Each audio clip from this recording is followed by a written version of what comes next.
최근에 가장 하도는 역시 오세훈 시장이 서울시장에 압승하면서 재건축 재개발 완화에 대한 기대감이 커지고 있습니다. 그에 따라서 일부 아파트들이 지금 가격이 좀 오르고 있습니다. 그 딜레마에 빠진 것 같습니다. 규제 완화를 하자니 집값이 뛰고 안 하자니 사실은 출마하는 의미도 없어지는 것 같습니다. 그래서 뭐 특히 또 정부는 또 여기에 대해서 오세훈발 뭐 집값이 흔들거리고 있다 이런 비판을 하고 있습니다. 이 어떻게 보십니까 이 문제는? 근데 정말 오세훈 효과가 있긴 있구나 이런 생각이 드는 게 아무것도 안 하셨잖아요 아직. 그런데 벌써 집값이 오르고 있다. 그리고 이제 선거 전부터도 약간 꿈틀거렸던 게 있는 것 같아요. 근데 저는 이게 굉장히 시장에 열망이 있는 거죠. 규제에 대한 반작용이 이제 투표로 나타나고 있고 거기에 동력을 주는 건데 세부적인 단지에 들어가 보면 아직은 호가 중심의 가격 상승이라는 게 하나 있고 일부 거래가 된 지역을 보면 이게 정말 이 가격에 사서 재건축에서 수익이 남을까? 사실은 저는 굉장히 적절하지 않은 투자 같아요. 그런데 그럼에도 불구하고 이게 계속 이어질까라고 보면 저는 계속 이어지기는 어려울 것 같은데 이제 문제는 보통 이런 사건이 생길 때는 이게 한 지역에서 규제 완화가 이루어지는 어떤 이벤트가 되면 여기에 가격이 오르지만 규제 완화가 전반적으로 이루어져서 이와 비슷한 그러니까 퀄리티의 주택이 계속 공급될 수 있다라고 하면 저는 이것은 굉장히 그 거품이라고 확정이 되면서 거품이 꺼질 것 같아요. 그래서 이제 오세훈 시장이 해야 되는 일은 규제 완화에 대한 속도 조절이라고 얘기를 하지만 이 속도 조절 안에는 어떤 한 지역의 특혜성 이벤트가 되는 것이 아니라 보편적으로 적용하면서 시장에 지속 가능성을 줄 수 있는 것으로 정책이 이루어져야 된다라고 생각을 하고 있고 뭐 쉽지는 않겠지만 대부분 다 법을 바꿔야 되거든요. 예, 그렇죠. 예, 170석 넘는 여당이 절대로 협조 안 할 겁니다. 예. 근데 어쨌든 그러니까 오세훈 시장이 재건축 재개발 예. 규제를 완화하겠다고 말씀하셨고 그중에 용적률이 서울 시내 용적률을 대폭 사실은 국토부 가이드라인에 네. 맞춰서 조정을 네, 네, 네. 해도 50에서 100% 오르라는 거 아닙니까? 네, 네. 그러면 그에 맞춰서 집가나 부동산 가격이 재조정될 수 있다라는 기대감. 그러니까 그 기대감이 이제 사람들의 관념 속에 있어서 올라가는데 실제로 들어가 보시면 저는 이미 그 기대감들이 시장에 집값이 많이 오르면서 반영이 됐다고 보고 있고요. 그리고 문제는 분양가 상한제라든가 개발이익 초과 환수 제도 같은 것들을 적용을 하면 그게 사실은 다 현찰로 공공 부문에 다시 귀속돼야 되는 부분이에요. 그러니까 이게 조합원들 이익으로 가기가 어렵고 또 지금 구조로 하게 되면 일반 분양분을 받는 사람만 특혜 로또지 그게 다른 사람들한테 영향을 전혀 미치지 못하거든요. 근데 시장에서는 지금 규제 완화에 대한 막연한 기대감 때문에 이런 면밀한 검토가 이루어지지 있는 것 같지 않고 저는 이게 심리적 현상이라고 보고 있고 실제로 지금 정도의 규제 완화로는 저는 사업성이 크게 좋아진다고 보여지지는 않아요. 그리고 좋아져도 상당 부분 세금으로 환수된다. 예, 예. 지금까지 저 언론에서 규제를 하도 너무 많이 해서 집값이 많이 오른다고 얘기를 했으니까 쉽게 생각하면 오세훈 시장이 규제를 푼다고 했으면은 집값이 떨어져야 되는 상황인 거 아닌가라는 생각도 드네요. 근데 이제 그 부동산이라고 하는 이 대상에 갖고 있는 특징인데 제도의 영향이 이렇게 단기간에 일어나지 않죠. 예, 그리고 이제 시간이 좀 오래 걸리기 때문에 저는 이렇게 생각했으면 좋겠어요. 지난 4년 동안 규제를 엄청나게 쏟아부었죠. 그렇다고 재건축 아파트 가격이 안정이 됐느냐? 그렇지 않아요. 예.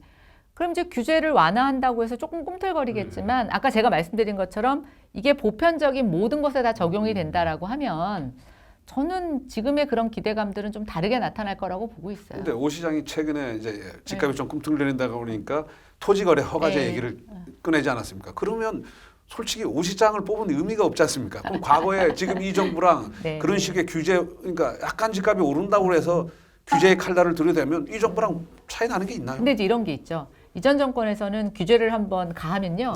걷어들이질 않았어요. 근데 원래 토지거래 허가구역이라든가 여러 가지 조정지역 같은 것들은 시장 상황에 따라서 좀 유연하게 왔다 갔다 할 수 있어야 그래야 효과가 있는 거거든요. 근데 좀 오 시장한테 좀 기대할 수 있는 건 오 시장은 가하는 것도 규제를 내놓기도 하고 필요에 따라서는 규제를 걷어들이는 것도 할 수 있다. 지금 문정권 인사들에 비해서는. 그러니까 조금 시장 상황에 따른 그런 부작용들을 조정하려는 것 자체가 그렇게 시장 자체를 뭐 죽이거나 아니면 규제 완화의 영향이 없어지게끔 하는 거라고 생각하지는 않아요. 네. 그 토지거래허가제 같은 경우 이미 저 잠실이나 대치도 일대에서 시행이 되고 있는데 사실상 그쪽 집값을 잡는 데는 아무런 역할도 못했던 거잖아요. 그래서 오세훈 시장이 어쩌면 지금 이 집값이 오르는 문제 가지고 이렇게 견제가 들어오니까 뭔가 이렇게 하는 신용이라도 하기 위해서 말씀하신 거 아닐까 그런 생각도. 뭐 그럴 수도 있고 밑에 공무원들 입장에서는 시장이 야 이런 상황인데 뭘 할 수 있냐 그러면 이제 그걸 얘기를 했겠죠. 근데 이제 아까 제가 말씀드린 것처럼 지금 가격이 오르는 건 저는 굉장히 심리적인 요인이라고 봐요. 그러면 심리적 요인을 제어하는 방법은 약간 거래를 정지시키는 거죠.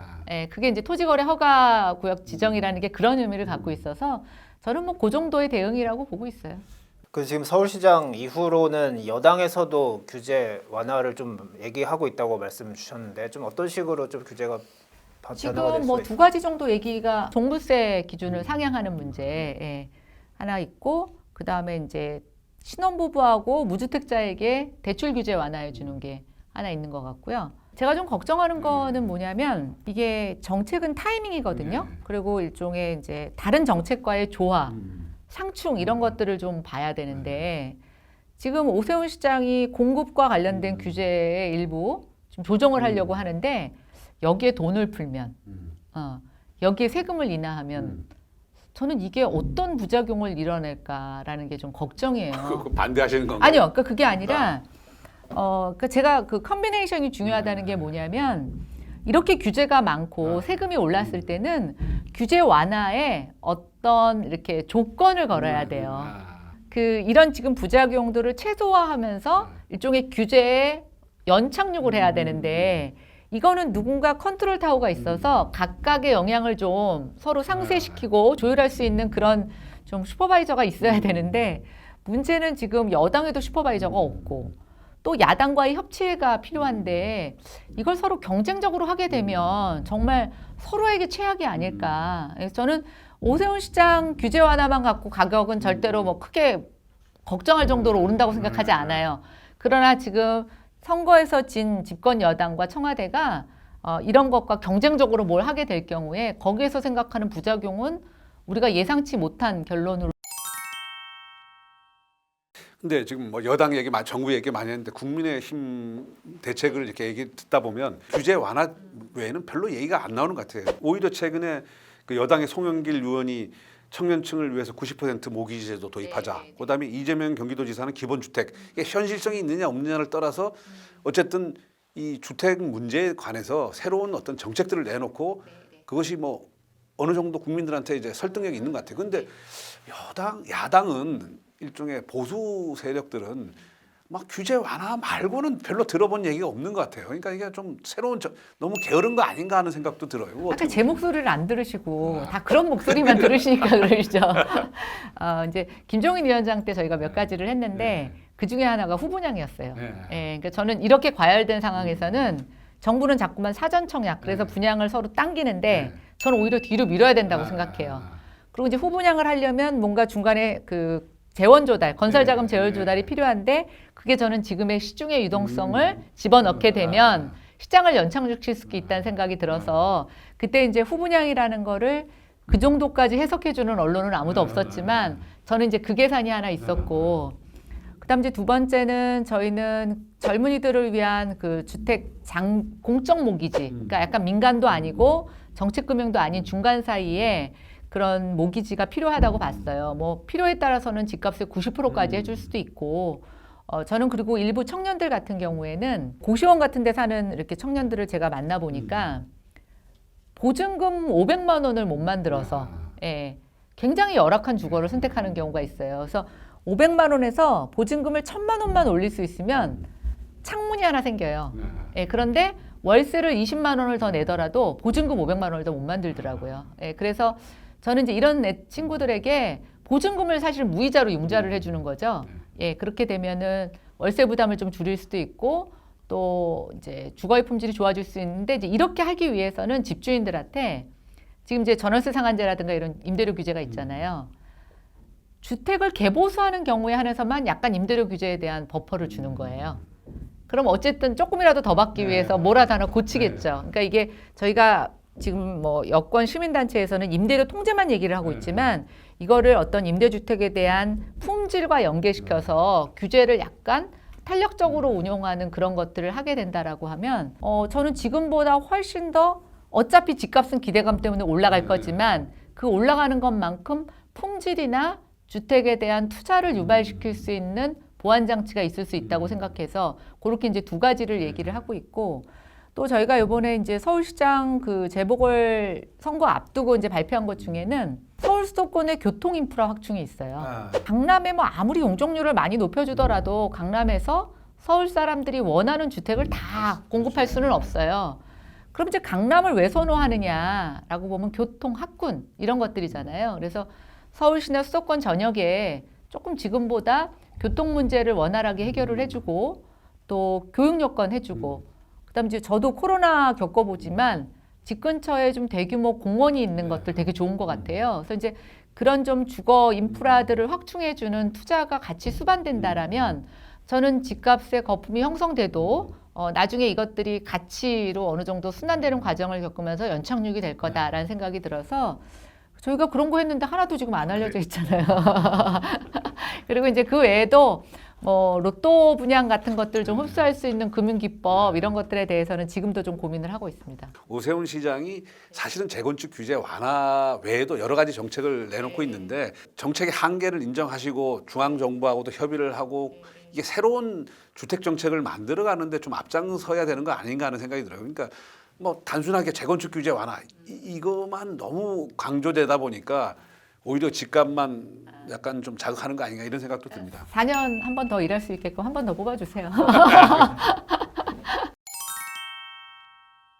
시장 전문가로서 물어보겠습니다. 예, 보면 이제 시장에서는 6월이 지나면 이제 양도세 중과세, 그다음에 종부세 중과세의 영향으로 집값이 다시 하락할 것이다는 주장과 반대로 이미 이제 팔 사람 다 팔았다.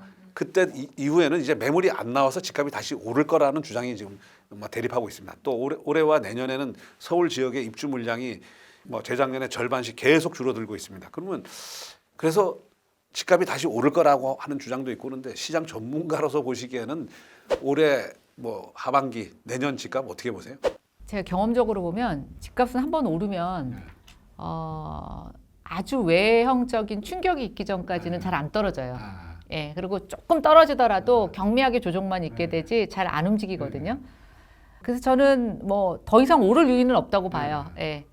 그래서 그러나 그렇다고 급격하게 떨어질 요인은 없다. 왜냐하면 일단 금리가 너무 낮고 그다음에 뭐 20, 30대들이 연끌을 해서 집을 샀는데 조금 변동이 있다고 집을 던질 이유도 별로 많지는 않아서 그다음에 이제 세금을 회피하려는 사람들은 제가 봤을 때는 6월 이전에 다 팔 거고 그다음 이제 지금 종부세가 많이 오르고는 있지만 이미 재보궐선거에서 종부세는 상승에 좀 브레이크 걸렸다고 사람들이 믿는 것 같아요. 그래서 요번에 팔지 못하면은 좀 장기 보유로 갈 거라고 보여진다라고 하면 저는 이제 좀 그대로 뭐 소폭 하향 조정하면서 유지될 가능성이 있다고 보는데 그렇다고 이 집값이 저는 정상이라고 생각하지는 않아요. 문제는 뭐냐면 우리가 예상하지 못한 외생적 변수에 충격이 생기면 예를 들어서 주식시장이 갑자기 크게 쇼크가 온다거나 뭐 이렇게 되면 저는 집값도 출렁거릴 수 있다고 봐요. 예. 근데 아까 말씀하셨지만 이게 정책 변수, 정부에서 규제를 좀 완화하기 시작한다든지 이러면 또 과열 가능성도 있다고 아까 말씀하시지 않았어요? 네, 근데 저는 그 과일이라고 하는 거는 이제 과거하고 좀 다른 게 뭐 여당이 잘하는 거 있잖아요. 그 거래를 다 밝혀내요. 무슨 이상한 거래인지 어떤 특수한 형태인지 걸러내고 뭐 지금 자금 출처 조사도 다 하거든요. 제가 봤을 때는 그렇게까지 자금 출처 조사 다 감내하고 거래 다 밝히면서 살 수 있는 사람들은 저는 이제 많지 않다고 봐요. 그 지난 한 5년여간의 서울 아파트 시장 계속 상승기였는데 이 상승기를 놓치신 분들, 그러니까 무주택이신 분들은 지금 굉장히 좀 고민이 많으실 건데요. 지금이라도 이렇게 좀 해야 되나? 근데 더 이상 오르지는 않을 것 같고 그 고민을 지난 5년 내내 하시고 아마 지금도 하시고 계실 것 같은데 지금 이런 분들은 어떻게 하는 게 좋겠습니까? 그거 정말 너무 어려워요. 예. 근데 저는 10년, 20년 내내 중국어를 얘기했지만 집은 시장 상황에 따라서 사는 게 아니라 내 형편에 맞춰서 하는 거다. 예. 그래서 저는 코로나 시대에 정말 집은 중요한 것 같아요. 그래서 뭔가 막연한 투자를 찾아서 굉장히 불안정적인 주거를 영위하는 거는 너무 손해다. 그래서 뭐 예를 들어 약간 교회에 나가서라도 좀 쾌적한 자기 집을 갖는 거 저는 그거 권장해 드리는데 그렇다고 뭐 지금 무리하게 빚을 얻어서 막 이럴 상황은 아니라는 생각이 들고요. 다만 이제 이 정부가 아주 국민들한테 선물한 게 뭐냐면 청약시장이라는 것 자체가 굉장히 특혜 시장이에요. 네, 그래서 청약통장을 활용하실 수 있는 분들은 그 기회를 활용하셔라. 일단 그런 생각이 들고요. 특히 이제 집이 부족하다는 이유 때문에 막 주거 환경이 열악한 불량하게 지은 집들 같은 것들 좀 무분별하게 막차로 사시게 되면은 저는 그건 좀 나중에 경기 안 좋아질 때 굉장히 타격이 있을 것 같아서 좀 그런 것들은 좀 신중하게 했으면 좋겠다는 생각을 해봅니다.